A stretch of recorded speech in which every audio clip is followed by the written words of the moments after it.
Sahana Bhavatu Sahano Bonaktu Saha Viryam Karavavahe Tejasvina Vadhitamastu Ma Vidvishavahai Om Shanti Shanti Shanti Om Peace Peace Peace Om Bolo Sadguru Sivananda Maharaj Ki Jai. Swami Vishnu Devananda Maharaj Ki Jai. Om Namah Shivaya.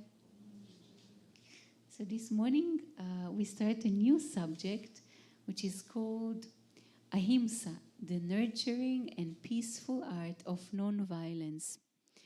And so luckily there is a huge article on Ahimsa in the Bliss Divine, this amazing book of Swami Sivananda, which has essays on every subject from A to Z.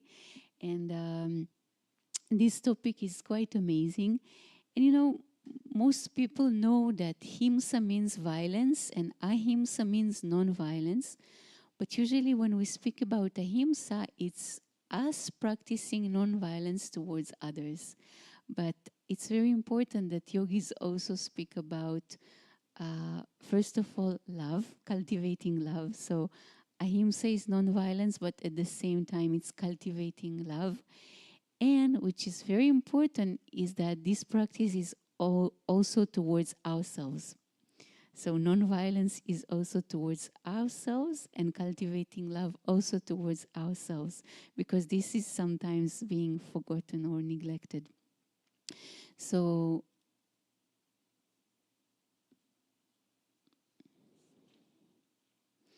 Swamiji says, in the regeneration and divinization of men, the first step is to eliminate the beastly nature.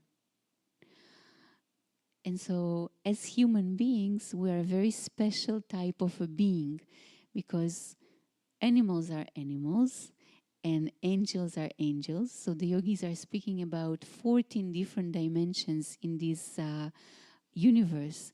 And there are 7 lower dimensions which have lower beings, kind of demons, different beings which have much grosser body, and there are many states there. And there are 7 upper dimensions which have us, the human being, which are in the middle, and then different more subtle beings which are angels and different higher beings like gods and goddesses. So the soul can be reincarnated in one of these 14 dimensions.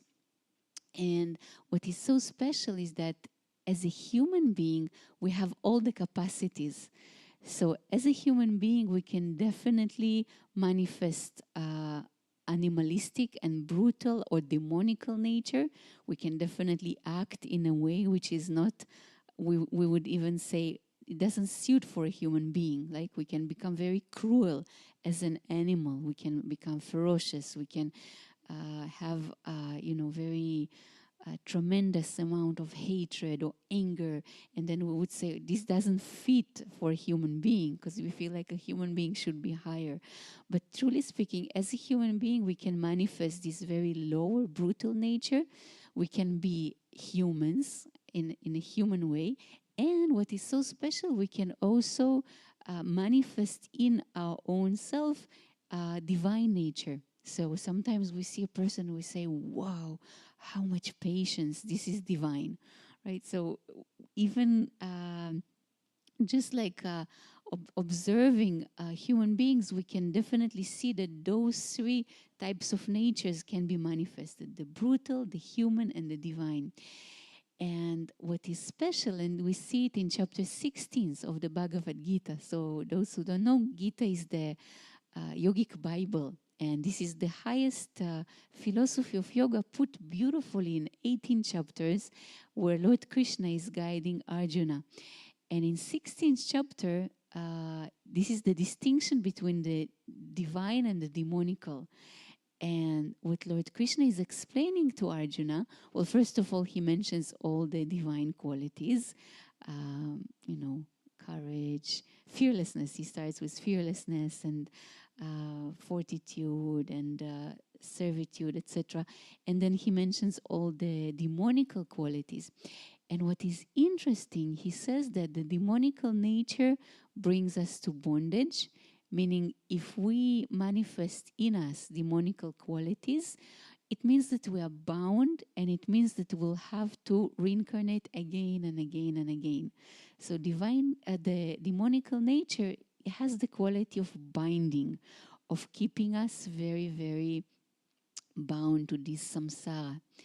And what is so special about the divine nature is that it liberates us. So, sometimes we would say, so what's the purpose of cultivating divine qualities like patience and courage and love, etc.?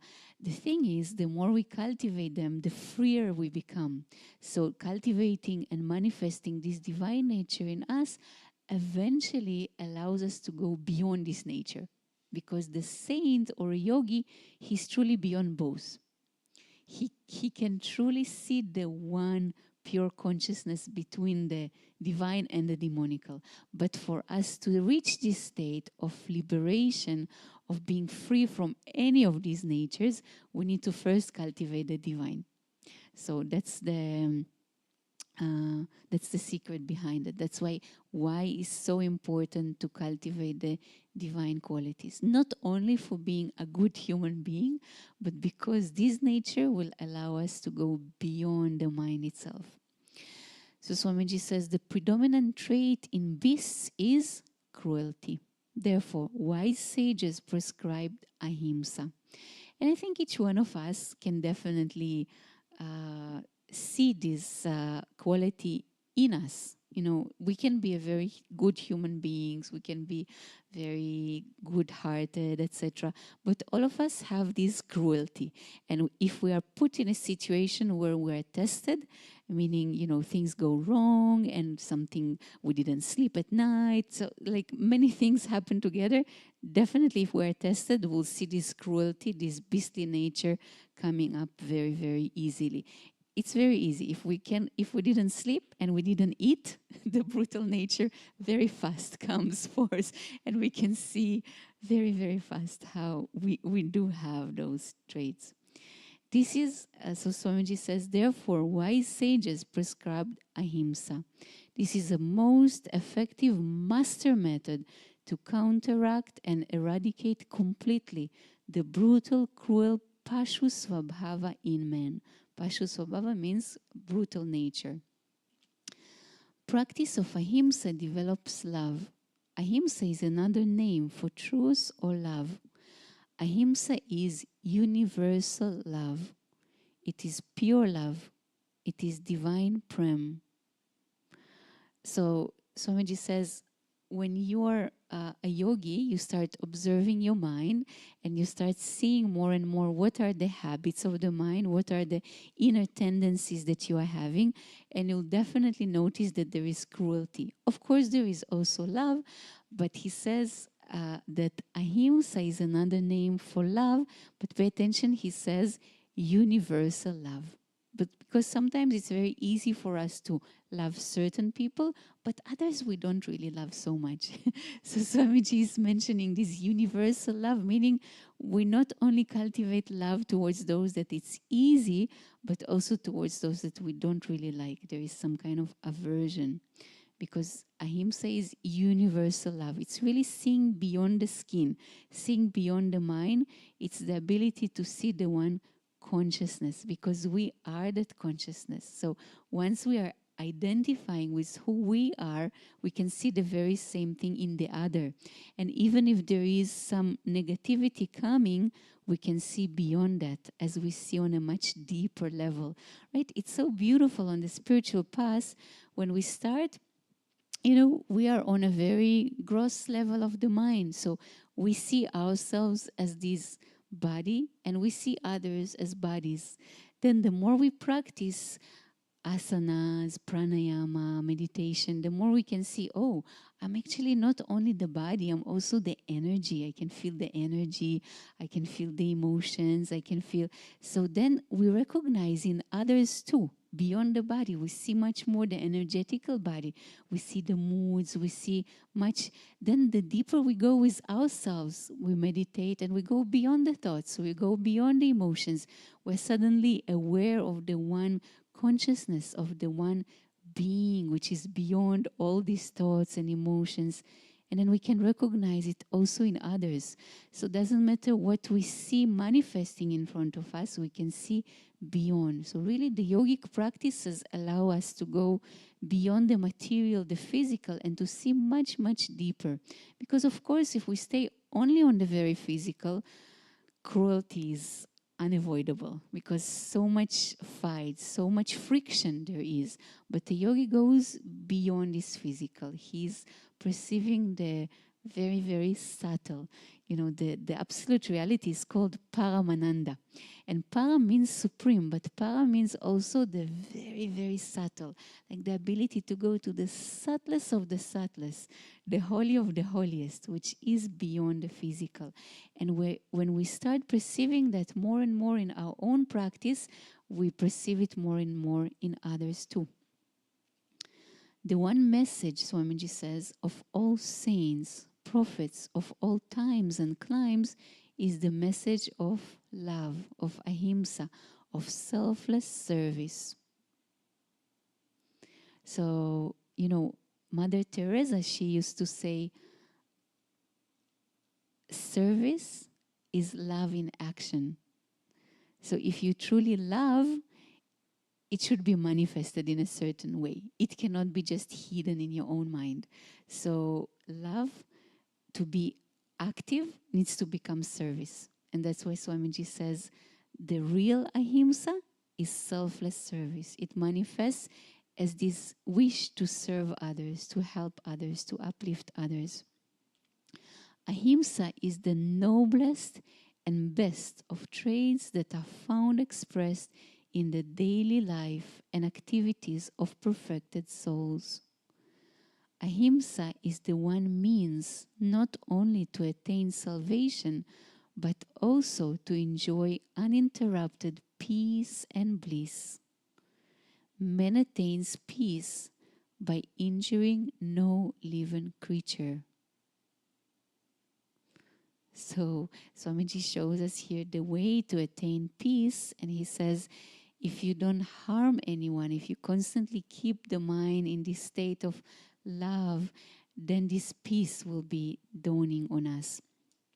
And if you read biographies of Swami Sivananda, you can definitely see that he was an amazing manifestation of ahimsa, because everyone who knew him, and we're lucky to have some of his disciples like Swami Vishnudevananda and others that visited the ashram, and when they speak about him, these qualities are the ones that are the one that come first. Many people say he was like an ocean of love.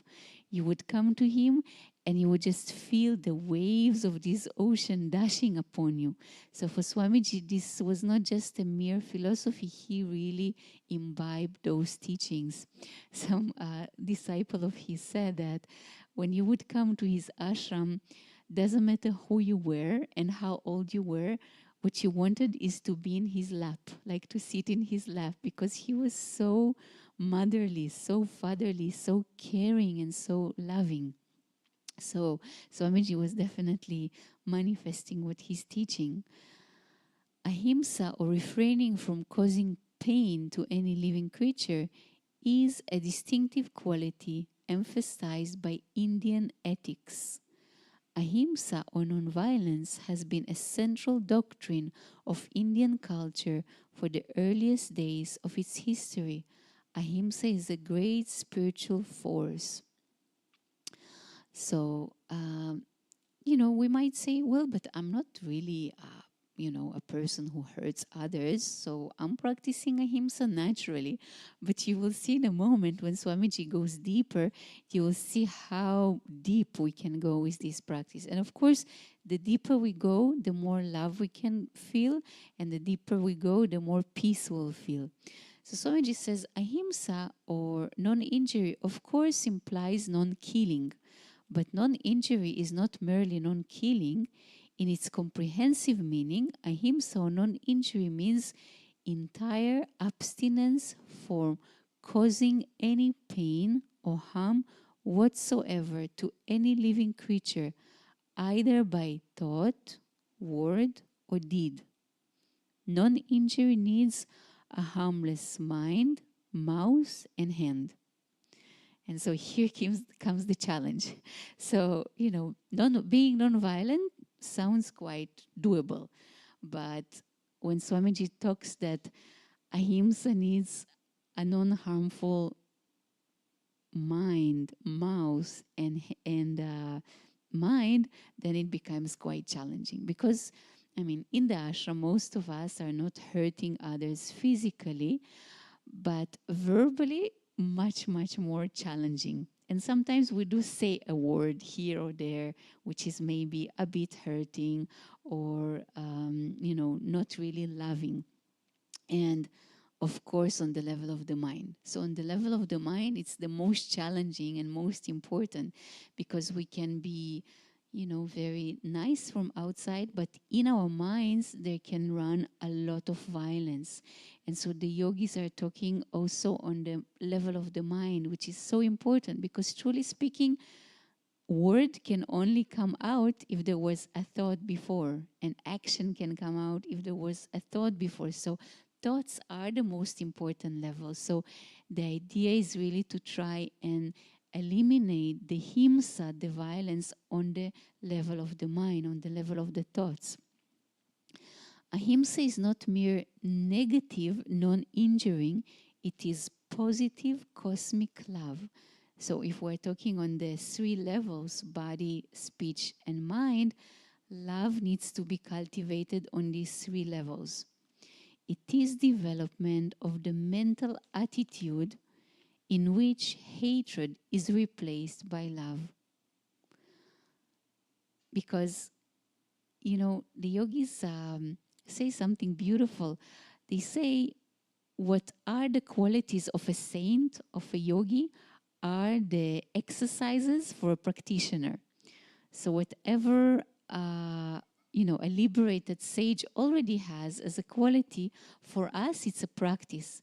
So for a realized sage, and this is us in our ultimate state, we are going to see the one reality everywhere. And when we look at others, we won't see others, but we'll see our own self in this form. We'll see our own consciousness, our own divine reality in this form and in that form and in that form. So, of course, if I see my own self in this form, why would I want to hurt it? Why would I want to cheat it? Why would I want to do any violence to it? I would love it because this is my own self. So, if this is the realization of the sage, then Swamiji says, for a practitioner, this is a practice. So for us, it becomes a practice to constantly cultivate this attitude of love and non-violence towards others. Swamiji says, ahimsa is forgiveness.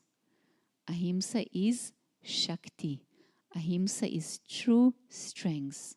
So it might sound as something very weak. Oh, I'm non-violent. There is kind of a weakness. But no, Swamiji says it's actually a great strength, being able to be non-violent, because we need to overcome violence in our own mind. Because so many times we have different habits in thinking in a very harmful way. And this is natural. This is not for, like for self-beating or for feeling how bad I am and why do I have these violent thoughts. Swamiji never encourages this kind of self-violence. So we are encouraged to observe the mind, see what is there, and try our level best to cultivate the purest thoughts, the more uplifting thoughts. And it's very natural for us to have difficult, negative, not loving, not forgiving thoughts, because many of us have different traumas, have different injuries, have different things that we experienced maybe in past lifetimes, maybe in this lifetime, maybe in our childhood, maybe in so many different states. So it's very natural. It's very natural. And at the same time, the best thing we can do is observe that. And Swamiji says ahimsa is forgiveness. So forgiving and continuing by cultivating more and more love. Okay, so now Swamiji shares the subtle forms of himsa. This is very interesting because we many times wouldn't even think, oh really? This means I'm harming, I'm actually injuring. So only the ordinary people think that ahimsa is not to hurt any living being physically. This is but the gross form of ahimsa. The vow of ahimsa is broken even by showing contempt towards another man, by entertaining unreasonable dislike for or prejudice towards anybody, by frowning at another man, by hating another man, by abusing another man, by speaking ill of others, by backbiting or vilifying, by harboring thoughts of hatred, by uttering lies, or by ruining another man in any way whatsoever. So again, Swamiji shows more subtle ways, and he shows if we are gossiping about someone, this is himsa, this is a way of violence. If we are, we're not directly talking to the person, but this is definitely an injury. So he's bringing it into our caution, so we'll start to practicing ahimsa to its fullest content. He says all harsh and rude speech is himsa. Using harsh words to beggars, servants, or inferiors is himsa. Wounding the feelings of others by gesture, expression, tone of voice, and unkind words is also himsa. Slighting or showing deliberate discourtesy to a person before others is wanton himsa. To approve of another's harsh actions is indirect himsa. To fail to relieve another's pain or even to neglect to go to a person in distress is a sort of himsa. Look how deep he goes. So he started with violence, right? But then he goes to much subtler, like frowning, showing any gesture. You didn't even say anything, but you just, looked in a wrong way, or you raised your voice, or your voice was unkind. So he shows much subtler and subtler ways. And now he goes to a state where you see violence in front of you and you can help, but you do nothing. This is another way of violence. So really, ahimsa calls us to this very broad outlook on life, really trying to perceive the one infinite reality everywhere.